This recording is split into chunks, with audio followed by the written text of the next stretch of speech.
Okay guys, now I'm going to tell you how to fill the answer sheet. Although it is very simple, very easy, but still students are making a lot of mistakes, right?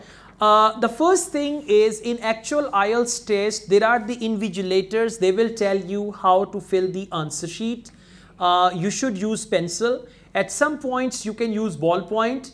Like when you are writing your name or few things like that, but otherwise throughout the test you must use the pencil, right? The first thing.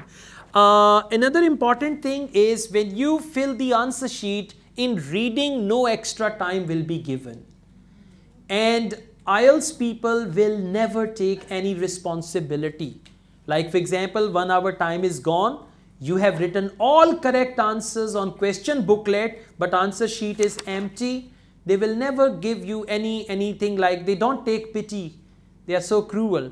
It's not that if you cry and they say, okay, sit down here and I give you 5 minutes and all that. Never. One student got 1 band. 1 band only. Because if you participate, they give you 1 band. So the reason was she failed to transfer any answer to the answer sheet. Okay. So that's why for you, I advise you to transfer the answers to the answer sheet after each question type. You did first 4 questions, write the answers here. Then you did next 5 questions, write the answer there.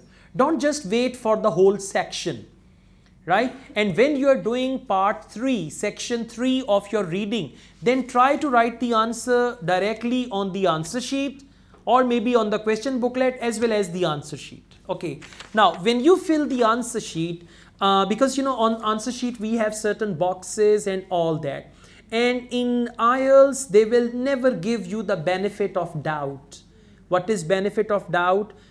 This is actually O, although it looks like A, but it is O, so let's give them the mark. They are there to find anything.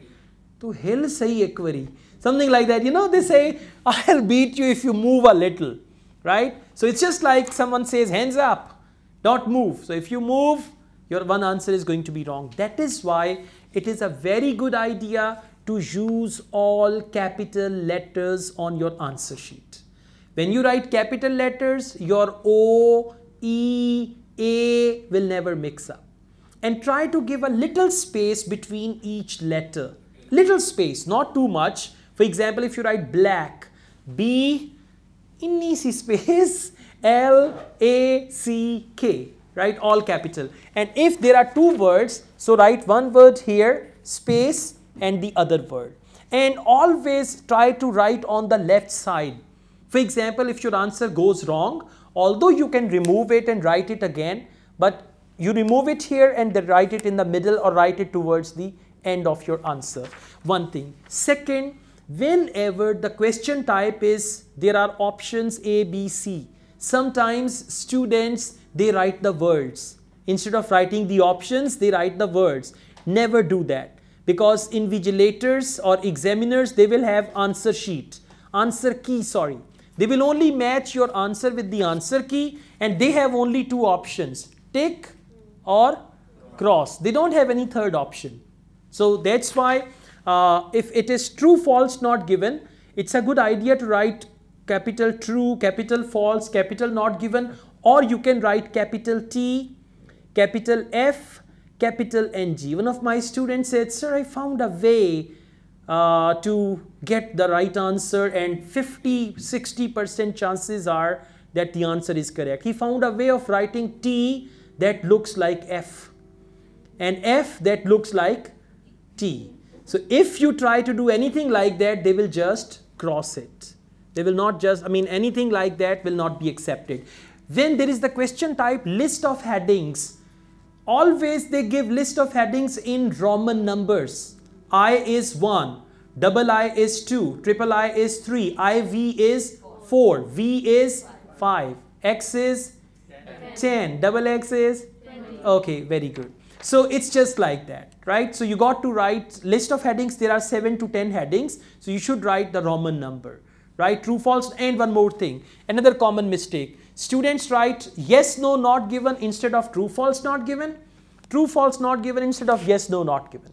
So just see how your right answers which you found, you put all the effort, but because of your carelessness, your answers will be wrong and then you're going to be sorry at the end. So this answer sheet will go to examiner. This question booklet will go to dustbin at the end, and then they're going to discard it and all that. They will never take a look at your question booklet unless there is inquiry. Inquiry means you got the highest band in listening and reading and the lowest band in writing and speaking. Then they want to see how come.